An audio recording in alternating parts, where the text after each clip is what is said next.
Airport వద్దకు రాహుల్ గాంధీ చేరుకున్నారు. రాహుల్ గాంధీకి స్వాగతం పలికేందుకు సీఎం రేవంత్ ఇతర మంత్రులు కూడా అక్కడికి చేరుకున్నారు. మరిన్ని వివరాలు అందించేందుకు ఎయిర్పోర్ట్ వద్ద మా ప్రతినిధి మణికంఠ సిద్ధంగా ఉన్నారు. మణికంఠ, శంకరి, కొద్దిసేపటి క్రితమే లోక్సభ ప్రతిపక్ష నాయకుడు రాహుల్ గాంధీ తెలంగాణ శంషాబాద్ ఎయిర్పోర్ట్కి చేరుకున్నారు. ఆయనకి ఘనంగా తెలంగాణ సీఎం రేవంత్ రెడ్డితో పాటు అలాగే ఇతర మంత్రులు కూడా ఘన స్వాగతం పలికారు. వీళ్ళంతా మరికొద్ది సేపట్లోనే శంషాబాద్ ఎయిర్పోర్ట్ నుంచి నేరుగా పలక్నామా ప్యాలెస్కు వెళ్ళబోతున్నారు. వీళ్ళు చేరుకున్న అనంతరం మరికొద్ది సేపట్లో శంషాబాద్ ఎయిర్పోర్ట్కు మరికొద్ది నిమిషాల్లోనే మెస్సీ కూడా చేరుకోబోతున్నారు. సో వీళ్ళంతా పలక్నామా ప్యాలెస్ నుంచి వీళ్ళంతా కలిసి ఉప్పల్ స్టేడియంకి వెళ్తారు. అక్కడ మ్యాచ్ అయితే ఉంటుంది. సో ఈ నేపథ్యంలోనే అధికారులు పూర్తి స్థాయిలో ఏర్పాట్లు అయితే చేశారు. ప్రస్తుతం శంషాబాద్ ఎయిర్పోర్ట్ వద్ద అయితే ఉన్నాము. పోలీసులు ఎక్కడికక్కడ అటు తెలంగాణ సీఎం రేవంత్ రెడ్డితో పాటు లోక్సభ ప్రతిపక్ష నాయకుడు రాహుల్ గాంధీ కూడా చేరుకున్న నేపథ్యంలో శంషాబాద్ మొత్తం పోలీసుల భద్రతా వలయంలో ఉందని చెప్పుకోవచ్చు. ఎక్కడ కూడా ఇతర అనుమతి లేని వ్యక్తులను అయితే లోపలికి పంపించడం లేదు. మరికొద్ది సేపట్లోనే శంషాబాద్ ఎయిర్పోర్ట్ నుంచి పలక్నామా ప్యాలెస్కు ప్రత్యేక సెక్యూరిటీతో వాళ్ళంతా కూడా చేరుకోబోతున్నారు. రాహుల్ గాంధీతో పాటు అలాగే సీఎం రేవంత్ రెడ్డి కూడా పలక్నామా ప్యాలెస్లోనే ఉండబోతున్నారు. అలాగే వీరితో పాటుగా మెస్సీ కూడా అక్కడే ఉండిపోతున్నారు. సో ఈ ముగ్గురు అతిథులు కూడా అక్కడే ఉండిపోతున్న నేపథ్యంలో పూర్తి స్థాయిలో అధికారులు భద్రతా పరంగా అన్ని ఏర్పాట్లు చేసినట్లుగా కూడా తెలుస్తుంది. కొద్దిసేపటి క్రితమే ప్రత్యేకంగా తెలంగాణ మంత్రులతో పాటు అలాగే తెలంగాణ సీఎం రేవంత్ రెడ్డి రాహుల్ గాంధీకి ఘన స్వాగతం పలికారు. సో ఈ నేపథ్యంలోనే అటు తెలంగాణ కాంగ్రెస్ నేతలతో పాటు అలాగే కార్యకర్తలు కూడా శంషాబాద్ ఎయిర్పోర్ట్కి చేరుకున్నారు. సో అక్కడ వాళ్ళని కలిసే నేపథ్యంలో ఎక్కువగా అభిమానులు కూడా రాహుల్ గాంధీకి దగ్గరికి వెళ్ళే అవకాశం ఉండడంతో పోలీసులు కూడా పూర్తి స్థాయిలో అలర్ట్ అయ్యారు. వాళ్ళందరినీ కూడా ఎవరిని కూడా లోపలికి పంపించడం లేదు. ప్రస్తుతం అనుమతి ఉన్న వాళ్ళని మాత్రమే లోపలికి పంపిస్తున్న సిచ్యువేషన్ కూడా కనిపిస్తుంది. మరికొద్ది సేపట్లో తెలంగాణ సీఎం రేవంత్ రెడ్డితో పాటు రాహుల్ గాంధీ పలక్నామా ప్యాలెస్కి వెళ్తారు. అక్కడ కాంగ్రెస్ నేతలతో అక్కడ కొంత సమావేశం నిర్వహిస్తారు. అలాగే కొంత సమయంని అక్కడ కేటాయించిన తర్వాత మెస్సీ కూడా ఆ తర్వాత అక్కడికి చేరుకోబోతారు. సో వీళ్ళంతా కూడా సాయంత్రం అక్కడ పలక్నామా ప్యాలెస్ నుంచి ఉప్పల్ స్టేడియానికి అయితే వెళ్ళబోతున్నారు. సుమారుగా 7:30 గంటల సమయంలో ఉప్పల్ స్టేడియంలో మ్యాచ్ అయితే ప్రారంభం కాబోతుంది. ప్రత్యేకంగా సింగరేణి ఆర్ఆర్ జట్టుకు తెలంగాణ సీఎం రేవంత్ రెడ్డి నాయకత్వం వహిస్తూ అలాగే అపర్ణ టీం తరపున మెస్సీ వీళ్ళిద్దరూ కూడా ఫ్రెండ్లీ మ్యాచ్గా 5 నిమిషాలు మ్యాచ్ ఆడబోతున్నారు. సో ఇప్పటికే ఉప్పల్ స్టేడియం వద్దకు కూడా భారీగా అభిమానులు చేరుకున్నారు. అక్కడ పోలీసులు కూడా పూర్తి స్థాయిలో అటు శంషాబాద్ ఎయిర్పోర్ట్ కావచ్చు, ఉప్పల్ స్టేడియం కావచ్చు, వీటితో పాటుగా పలక్నామా ప్యాలెస్ వద్ద కూడా సుమారు 3,500 మంది పోలీసులతో ఇప్పటికే భద్రతను ఏర్పాటు చేశారు. అటు కలకత్తాలో ఉదయం చోటు చేసుకున్న ఘటన నుంచి పోలీసులు అలర్ట్ అయ్యారు. అక్కడ కేవలం 10 నిమిషాలు మాత్రమే మెస్సీ స్టేడియంకు వచ్చి వెళ్ళిపోవడంతో అభిమానులు తీవ్ర ఆగ్రహం వ్యక్తం చేశారు. సో అలాగే కొంత అక్కడ గందరగోళం కూడా ఏర్పడింది. సో అలాంటి పరిస్థితి ఇక్కడ తలెత్తకుండా ఉండేందుకు పోలీసులు ఇప్పటికే అలర్ట్ అయిన సిచ్యువేషన్ కూడా కనిపిస్తుంది. మరోవైపు పలక్నామా ప్యాలెస్కు చేరుకుని అక్కడ మెస్సీ సుమారుగా కొంతమంది అభిమానులతో సుమారు 100 మంది అభిమానులతో ఫోటోలు అయితే దిగబోతున్నాడు. ఈ కార్యక్రమం మీట్ అండ్ గ్రీట్ పేరుతో అయితే నిర్వహిస్తున్నారు. సుమారుగా ఫోటో దిగడం కోసం 10 లక్షల రూపాయలు చెల్లించిన 100 మంది అభిమానులు మెస్సీతో పాటు ఫోటోలకి అవకాశం కల్పిస్తారు. సో అక్కడ కొంత సమయం వెచ్చించిన తర్వాత సుమారు ఇదంతా అయిన తర్వాత ఉప్పల్ స్టేడియంకి అయితే వెళ్ళబోతున్నారు. మరోవైపు రాహుల్ గాంధీ కూడా పలక్నామా ప్యాలెస్కు ఇక్కడి నుంచి మరికొద్ది సేపట్లో పలక్నామా ప్యాలెస్కు చేరుకుంటారు. అక్కడ రాత్రి 7:15 సుమారుగా అక్కడి నుంచి పలక్నామా ప్యాలెస్ నుంచి బయలుదేరి 7:55 ఉప్పల్ స్టేడియంకి అయితే చేరుకుంటారు. అక్కడ మెస్సీ టీంతో పాటు అలాగే రేవంత్ రెడ్డి టీం వీళ్ళు ఫుట్బాల్ మ్యాచ్ ఆడతారు కాబట్టి ఆ మ్యాచ్ను వీక్షించిన అనంతరం సుమారు 10:30 లోపే మళ్ళీ తిరిగి సుమారుగా 10:15 నుంచి 10:30 శంషాబాద్ ఎయిర్పోర్ట్కు రాహుల్ గాంధీ చేరుకుంటారు. తిరిగి అనంతరం ఆయన ఢిల్లీ పయనమవుతారు. సో ఈ నేపథ్యంలోనే ఇటు ముగ్గురు ముఖ్యమైన వ్యక్తులు కాబట్టి అటు తెలంగాణ సీఎం రేవంత్ రెడ్డితో పాటు మెస్సీ వీరితో పాటుగా రాహుల్ గాంధీ, సో వీళ్ళంతా కూడా ప్రముఖ వ్యక్తులు కాబట్టి ఎక్కడ కూడా ఎలాంటి అవాంఛనీయ ఘటనలు చోటు చేసుకోకుండా పోలీసులు అన్ని విధాలా కూడా వాళ్ళు సంయమనంతో ప్రస్తుతం అలర్ట్గా ఉంటూ భద్రతను ఏర్పాటు చేసినట్లుగా కూడా తెలిసింది. అన్ని కూడల్లో అటు శంషాబాద్ నుంచి పలక్నామా, అక్కడి నుంచి పలక్నామా నుంచి ఉప్పల్కి వెళ్లే మార్గాల్లో అన్ని చోట్ల కూడా ట్రాఫిక్ ఇప్పటికే రూట్లను మళ్లించారు. ఎక్కడ కూడా ఎలాంటి ఇబ్బందులు తలెత్తకుండా అన్ని విధాలుగా కూడా ట్రాఫిక్ను పూర్తి స్థాయిలో మానిటరింగ్ చేస్తూ ఉన్నారు. సుమారు 450 సీసీ కెమెరాలతో భద్రతా ఏర్పాట్లను ఎప్పటికప్పుడు వివిధ ముఖ్యమైన జంక్షన్లతో పాటు ఉప్పల్ స్టేడియం వద్ద పరిస్థితిని పోలీసులు ఎప్పటికప్పుడు అంచనా వేసినందుకు 450 సీసీ కెమెరాలతో వాళ్ళు మానిటరింగ్ చేస్తున్నారు. ఒక మినీ కమాండ్ కంట్రోల్ని ఏర్పాటు చేసినట్లుగా కూడా తెలిసింది.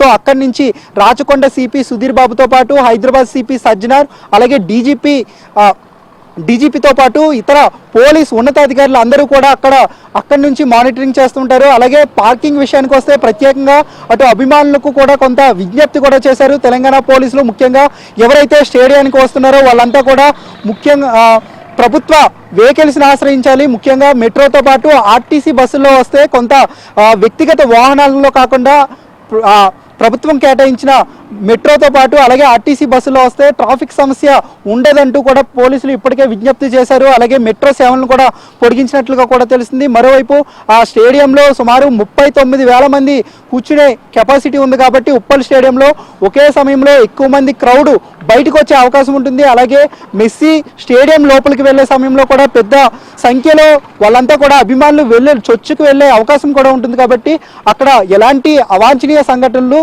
చోటు చేసుకోకుండా అన్ని స్థాయిలో అధికారులు అయితే ఏర్పాట్లు చేశారు. ఇప్పుడే పోలీసులు కూడా ఇప్పటికే భారీ సంఖ్యలో శంషాబాద్ ఎయిర్పోర్ట్కి చేరుకున్నారు. మరోవైపు ఇతర భద్రతా బలగాలు కూడా లోపలికైతే చేరుకుంటూ ఉన్నాయి. అలాగే పోలీస్ శాఖకు సంబంధించిన ఇతర ఉన్నతాధికారులతో పాటు అలాగే శంషాబాద్ ఎయిర్పోర్ట్ భద్రతా సిబ్బంది కూడా అప్రమత్తమై ఎప్పటికప్పుడు పరిస్థితిని సమీక్షిస్తూ ఉన్నారు. మరోవైపు ఈ ఏడాది జనవరి నుంచి ఇప్పటి వరకు సుమారు 20 సార్లు శంషాబాద్ ఎయిర్పోర్ట్కు బాంబు బెదిరింపు వచ్చిన నేపథ్యంలో అధికారులు కూడా గతంలో వచ్చిన బాంబు బెదిరింపులు వాటి ఆధారంగా ఇప్పటికే అధికారులు కూడా అలర్ట్ అయిన సిచ్యువేషన్ కూడా కనిపిస్తుంది. ఎందుకంటే ఆ గుర్తు తెలియని వ్యక్తులు ఆకతాయిలు వ్యక్తులు కూడా కాల్ చేసి ఎయిర్పోర్ట్లో బాంబు ఉందంటూ కూడా బెదిరింపులకు దిగుతున్న సిచ్యువేషన్ ఉన్న నేపథ్యంలో అధికారులు ఇలాంటి కాల్స్ పట్ల కూడా అప్రమత్తమయ్యారు. సో అన్ని విధాలా కూడా ఎయిర్పోర్ట్ అన్ని మూలల్లో కూడా భద్రతా సిబ్బందితో పాటు డాగ్ స్క్వాడ్తో ఎక్కడికక్కడ తనిఖీలు కూడా చేపడుతున్నారు. మరికొద్ది సేపట్లో ఇదే రూట్లో సీఎం రేవంత్ రెడ్డితో పాటు రాహుల్ గాంధీ కూడా ఫలక్నామా ప్యాలెస్కు చేరుకోబోతున్నారు. ఆ సమయంలో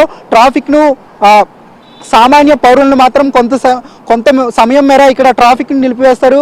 వాళ్ళకి ఎలాంటి ఎందుకంటే వాళ్ళ ప్రముఖులు కాబట్టి శంషాబాద్ ఎయిర్పోర్ట్ నుంచి బిజీ షెడ్యూల్ ఉంటుంది కాబట్టి వాళ్ళందరికీ కూడా ఒక ప్రత్యేకమైన రూట్ని ఏర్పాటు చేశారు. కాబట్టి ఆ రూట్నంతా కూడా పోలీసులు అయితే వాళ్ళ ఆధీనంలోకి తీసుకున్నారు. సో మనం చూసుకోవచ్చు విజువల్స్లో కూడా పోలీసులు అలర్ట్ అవుతున్న సిచ్యువేషన్ కూడా కనిపిస్తుంది. మరికొద్ది సేపట్లోనే రాహుల్ గాంధీతో పాటు సీఎం రేవంత్ రెడ్డి కూడా ఈ మార్గం గుండానే వాళ్ళు ఫలక్నామా ప్యాలెస్కు చేరుకోబోతున్నారు. మరోవైపు ఫలక్నామా ప్యాలెస్ వద్ద అక్కడ మెస్సీని కలుసుకోవడం కోసం ఇప్పటికే సుమారుగా 100 మంది పైనే వ్యక్తులు 10 లక్షల రూపాయలు చెల్లించారు. కాబట్టి వాళ్ళ ఫోటోలు తీసుకునే అవకాశం ఉంటుంది కాబట్టి మెస్సీతో సో వాళ్ళకి ప్రత్యేకంగా QR కోడ్ను కేటాయించారు. ఆ QR కోడ్ స్కాన్ చేసిన వాళ్ళకే లోపల ప్రవేశం ఉంటుందంటూ కూడా హైదరాబాద్ సిపి సజ్జనార్ ఇప్పటికే ప్రకటించారు. సో పాసులు లేనివారు అలాగే వీటికి ఎలాంటి అనుమతులు లేని వారు మాత్రం ఖచ్చితంగా ఉప్పల్ స్టేడియానికి రావద్దు, వచ్చినా కూడా తీవ్ర ఇబ్బందులు ఎదుర్కొంటారంటూ పోలీసులు అయితే వాళ్ళని హెచ్చరిస్తున్న సిచ్యువేషన్ కూడా కనిపిస్తుంది. ఎవరైతే ఆన్లైన్లో పాసులు తీసుకుంటారో పాసులు ఉన్న వాళ్ళు మాత్రమే స్టేడియానికి రావాల్సి ఉంటుందని కూడా పోలీసులు ఇప్పటికే చాలా స్పష్టంగా తెలియజేసిన పరిస్థితి కూడా ఉంది. ఎందుకంటే చాలామంది అభిమానులు ఇటు కేవలం మెస్సీ కేవలం 3 రోజులు మాత్రమే ఇండియా అంతటా కూడా పర్యటిస్తాడు. సో మొట్టమొదటిసారిగా కలకత్తా వచ్చాడు. అక్కడి నుంచి నేరుగా శంషాబాద్ ఎయిర్పోర్టు వీటితో పాటుగా శంషాబాద్ ఎయిర్పోర్ట్ నుంచి మళ్ళీ తిరిగి ముంబై వెళ్తారు. అక్కడి నుంచి ఢిల్లీ కేవలం అంటే మెట్రో నగరాలకి చేరుకోబోతున్నాడు. కాబట్టి హైదరాబాద్లో చూసుకుంటే ఇటు దక్షిణాది రాష్ట్రాలకి కేవలం మెస్సీ కేవలం దక్షిణాది రాష్ట్రాల్లో చెన్నై కావచ్చు, కేరళ కావచ్చు, కర్ణాటక ఇలా దక్షిణాది రాష్ట్రాలకు సంబంధించిన మెస్సీ అభిమానులు శంషాబాద్ ఎయిర్పోర్ట్తో పాటు ఉప్పల్ కూడా చేరుకుంటారు. కాబట్టి సో ఇక్కడ ఎలాంటి అవాంఛనీయ సంఘటనలు చోటు చేసుకోకుండా అధికారులు అలర్ట్ అయ్యారు. పోలీసులు కూడా మెస్సీ ప్రయాణించే రూట్తో పాటు అతను ప్రయాణించే మార్గాలతో పాటు అతను నివాసం ఉండే హోటళ్ళ వద్ద కూడా ఎక్కడ ఎప్పుడైనా కూడా క్రౌడ్ వచ్చే అవకాశం ఉంది కాబట్టి, అభిమానులు వచ్చే అవకాశం ఉంటుంది కాబట్టి వాళ్ళని నిలువరించేందుకు కూడా పోలీసులు పూర్తి స్థాయిలో భద్రతను ఏర్పాటు చేశారు. మరో కొద్దిసేపట్లోనే మెస్సీ కూడా ఇక్కడికి చేరుకోబోతున్నారు. సో ఈ ముగ్గురు రాకతో హైదరాబాద్ నగరం చాలా అలర్ట్ అయిందని చెప్పుకోవచ్చు. పోలీసులు కూడా పూర్తి స్థాయిలో అలర్ట్ అయిన సిచ్యువేషన్ కూడా కనిపిస్తుంది. ఎందుకంటే అటు ప్రధాన ప్రతిపక్ష నాయకుడిగా రాహుల్ గాంధీ ఉన్నారు, ఇటు తెలంగాణ సీఎంగా రేవంత్ రెడ్డి కొనసాగుతున్నారు, అలాగే ప్రపంచ ఫుట్బాల్ ప్లేయర్గా మెస్సీ ఉన్నాడు. సో మెస్సీ 2011 తర్వాత తిరిగి ఇండియాకు వచ్చిన నేపథ్యంలో సో ఎక్కడ కూడా ఎలాంటి అవాంఛనీయ సంఘటనలు చోటు చేసుకోకుండా ఖచ్చితంగా పోలీసులు ముందస్తుగానే ప్రణాళికలు రూపొందించుకున్నారు. అలాగే అతన్ని చూసేందుకు ఇటు యావత్ దేశంతో పాటు ఇతర రాష్ట్రాలతో ఇప్పటికే హైదరాబాద్కు చేరుకున్నారు అభిమానులు. ఉప్పల్ స్టేడియానికి చేరుకున్నారు. టోకెన్ ఎవరికైతే పాసులు ఉన్నాయో వాళ్ళంతా కూడా ఉప్పల్ స్టేడియానికి చేరుకున్న నేపథ్యం ఉంది. సో అలాగే పాసులు లేని వారు శంషాబాద్ ఎయిర్పోర్ట్కి వస్తూ ఉన్నారు. మెస్సీని ఎలాగైనా చూడాలి, అతనితో ఫోటోలు తీయించుకోవాలనే ఉత్సుకతతో ప్రస్తుతం ఎయిర్పోర్ట్ వద్దకు చేరుకుంటున్న నేపథ్యంలో పోలీసులు వాళ్ళని ఎక్కడికక్కడ నిలువరిస్తూ ఉన్నారు. ఒక విధంగా చెప్పాలంటే శంషాబాద్ ఎయిర్పోర్ట్లోకి సామాన్య ప్రజలకు అనుమతి లేదని చెప్పుకోవచ్చు. ఎందుకంటే మెస్సీ వచ్చిన సమయంలో పెద్ద మొత్తంలో క్రౌడ్ ఏర్పడే అవకాశం ఉంది. సో ఆ క్రౌడ్ వల్ల అక్కడ ఏదైనా అవాంఛనీయ సంఘటనలు చోటు చేసుకున్నది ఒక మాయని మచ్చగా మారుతుంది. కాబట్టి పోలీసులు పూర్తి స్థాయిలో భద్రతను ఏర్పాటు చేసినట్లుగా తెలుస్తుంది. ముఖ్యంగా మెస్సీ వద్దకు వెళ్లే వాళ్ళు, అలాగే అతనికి భద్రతను ఏర్పాటు చేసే పోలీసులు కూడా ప్రత్యేకంగా పాసులను ఏర్పాటు చేశారు. సో ఎవరికైతే పాసులు ఉన్నాయో వాళ్ళని మాత్రమే ఆ దరిదాపుల్లోకి పంపిస్తున్నారు. అలాగే ఎవరికైతే అనుమతి లేదో వాళ్ళని మాత్రం బయటకు పంపించేస్తున్న సిచ్యువేషన్ కూడా కనిపిస్తుంది. మొత్తంగా చూసుకుంటే శంషాబాద్ ఎయిర్పోర్టు భద్రతా వలయంలో ఉందని చెప్పుకోవచ్చు. ఎక్కడా కూడా ఎలాంటి అవాంఛనీయ సంఘటనలు చోటు చేసుకోకుండా, అలాగే క్రౌడ్ రాకుండా కూడా నిలువరించేందుకు పోలీసులు పూర్తి స్థాయిలో శంషాబాద్ ఎయిర్పోర్ట్తో పాటు శంషాబాద్ నుంచి పలక్నామా ప్యాలెస్ వెళ్లే మార్గంలో కూడా పోలీసులు అన్ని విధాలుగా కూడా మోహరించారు. ట్రాఫిక్ సమస్య ఏర్పడకుండా ఉండేందుకు, అలాగే అభిమానులకు చాలా వరకు కేవలం ఉప్పల్ స్టేడియానికి 39,000 మంది అభిమానులు మాత్రమే ఉన్నారు కాబట్టి మిగిలిన వారంతా కూడా ఎయిర్పోర్ట్కి వచ్చే అవకాశం ఉంది. సో ఇప్పుడిప్పుడే మెస్సీ అభిమానులు కూడా ఎయిర్పోర్ట్ చుట్టుపక్కల పరిసర ప్రాంతాల్లో కూడా ఉన్నారు. సో వీళ్ళందరినీ కూడా కట్టడి చేయడం కోసం పోలీసులు అయితే అప్రమత్తమయ్యారు. ఎవరిని కూడా శంషాబాద్ ఎయిర్పోర్ట్లోకి అయితే అనుమతి లేనిదే పంపించడం లేదు. ప్రస్తుతం పోలీసులు కూడా అలర్ట్గా ఉన్నట్లుగా కూడా తెలిసింది. మరికొద్దిసేపట్లోనే ఈ మ్యాచ్ ప్రారంభం కాబోతుంది కాబట్టి ప్రజలు కూడా అటు అభిమానులు, మెస్సీ అభిమానులతో పాటు తెలంగాణ కాంగ్రెస్ శ్రేణులు అలాగే కార్యకర్తలు కూడా ఆసక్తిగా ఎదురు చూస్తున్నారు. శంకరి.